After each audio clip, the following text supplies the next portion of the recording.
Las detenciones de cubanos con I-220A continúan. Hoy el periodista Javier Díaz reveló en sus redes sociales el caso de otro cubano después de que se hiciera viral en redes sociales el pedido de ayuda de los familiares de un cubano con I-220A que acababa de recibir su certificación para ejercer como enfermero, seguía estudiando, fue a su cita de ICE y fue detenido. En este caso, se trata de otro cubano que estaba aquí o está aquí en los Estados Unidos desde el 2021. Tenía una I-220A. Se llama Giovannis Fidiaux Rebé. Su familia se ha puesto en contacto con los medios para que se hagan eco del caso y pedir que de alguna manera este caso llegue a ya sea los congresistas o senadores que podrían de alguna manera interceder en casos como este, aunque es muy difícil porque es parte de la política de la administración del presidente Trump llevar a cabo una política de deportaciones masivas con tolerancia cero. Cualquier persona que no esté con un estatus legal definido en los Estados Unidos es sujeto a una detención, sobre todo si tienes documentos como la I-220A o tal vez incluso el parol o estás irregular completamente, que no es el caso de Giovanni, pero están deteniendo muchísimos cubanos con I-220A, ya lo hablábamos desde la semana pasada. Si tienes un caso pendiente, eso no te garantiza que no te van a detener, según explicó la abogada Claudia Cañizares. Si tienes un estatus pendiente, así todo, ICE tiene la discreción de detenerte y hacer que pases ese caso en detención, es decir, que termines tu procedimiento de inmigración, ya sea el que sea, ya sea una residencia pendiente o un caso de asilo, que lo hagas desde un centro de detención. Cosa que muchos han criticado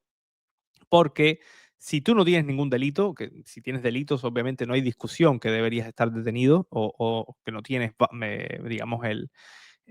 no mereces estar en libertad si has cometido delitos en el tiempo que llevas en los Estados Unidos, pero, y además no tienes estatus migratorio, pero en el caso de los que no tienen delitos, y parece ser el caso de Giovanni, al menos eso dice su familia lo que denunció es que fue detenido, que no había ninguna razón, no le explicaron ni siquiera por qué,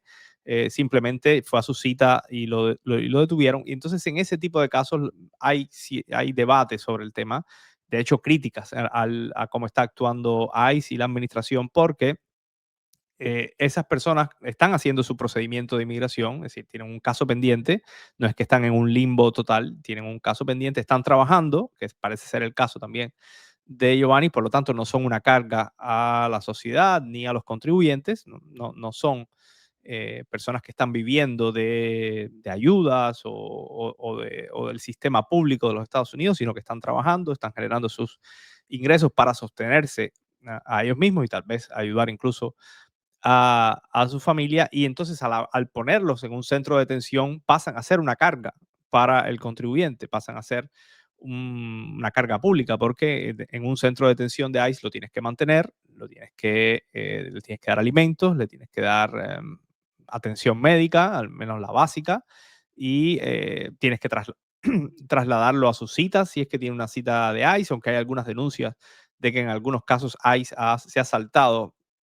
las citas de algunas personas, lo cual complica su caso, obviamente, porque tienen que ir a un juez, después el juez tiene que darles una cita siguiente. Es todo un proceso que además es caro porque tienes que pagar abogados que se encarguen de todos esos reclamos y digamos, esas mociones que hay que presentar en la corte cuando se falla, porque no asistir a una corte de inmigración puede derivar en una orden de deportación inmediata. Entonces, imagínense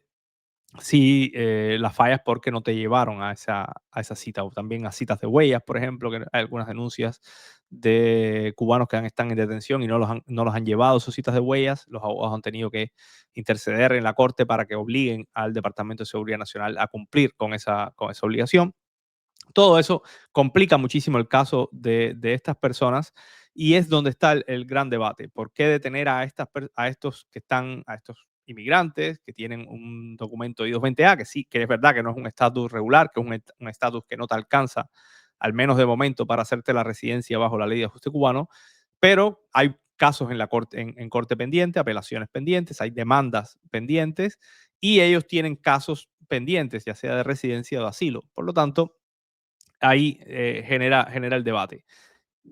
yo creo que la mayoría de las personas no entienden por qué si no tienes delitos te tienen que detener y tienes un caso pendiente. Si estuvieras sin ningún estatus, se entiende porque estás en la calle sin ningún estatus migratorio, es decir, eres sujeto a una deportación, seguramente si entraste recientemente de manera expedita y, y no tienes manera de regularizar tu estatus porque si no has presentado un caso hasta ahora, pues es muy difícil que lo puedas presentar después que te detengan. Pero en estos casos, entonces las personas sí se cuestionan de por qué no les dejan terminar su caso y después si un juez le dice que, bueno, que no tiene bases para permanecer en Estados Unidos y le pone una orden de deportación, entonces ya ahí sería diferente. El argumento del gobierno es que quiere tener a las personas que tienen un estatus, que no tienen un estatus regularizado en el país, tenerlos controlados por si los tiene que deportar de manera rápida. Digamos que en un caso donde ellos, hay una persona que tiene un asilo pendiente, pues ellos prefieren dejarlo en detención, ese es el argumento del gobierno, dejarlo en detención, y si el juez determina que ya va a ser deportado, pues entonces ya estaría detenido y la deportación sería mucho más rápido si el país de origen lo acepta. En el caso de Cuba, se demora en aceptar y muchas veces no acepta a todos los nacionales, sus nacionales que tienen orden de deportación, pero el argumento es detenerlos para hacer la deportación más rápida. Cosa que lo pueden lograr después igual, porque son personas que han hecho su procedimiento de una manera regular. No creo que, algunos puede ser, pero no creo que muchos de ellos se van a esconder eh, para no asistir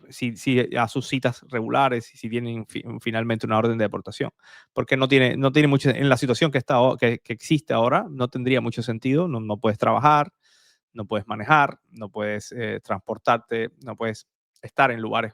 eh, públicos porque eres sujeto a una redada en cualquier momento y si tienes una orden de deportación te van a detener más tarde o más temprano. Así que no tiene mucho sentido. Pero el argumento del gobierno es detener a todos los que o la gran mayoría de los que tienen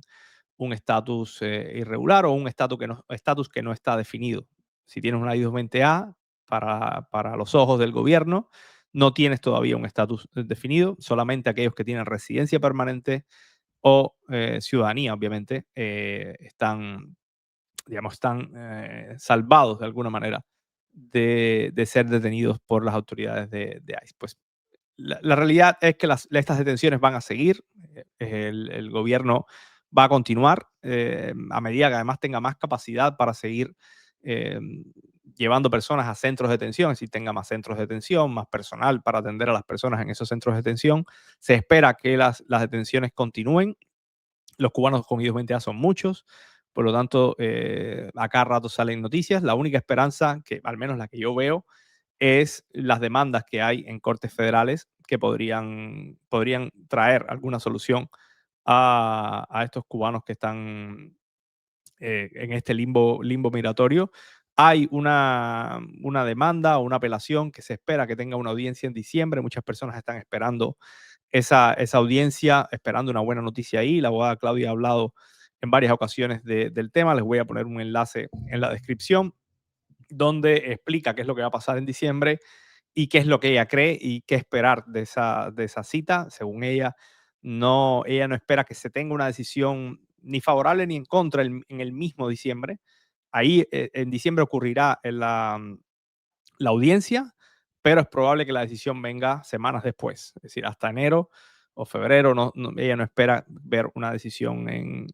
ese caso, y incluso si hay una decisión favorable, es probable que el caso continúe porque el gobierno probablemente la apele. Así que vamos a ver qué sucede, pero en diciembre hay una fecha importante donde los cubanos con I-220A tienen el ojo puesto y con mucha esperanza de que puedan resolver su situación migratoria.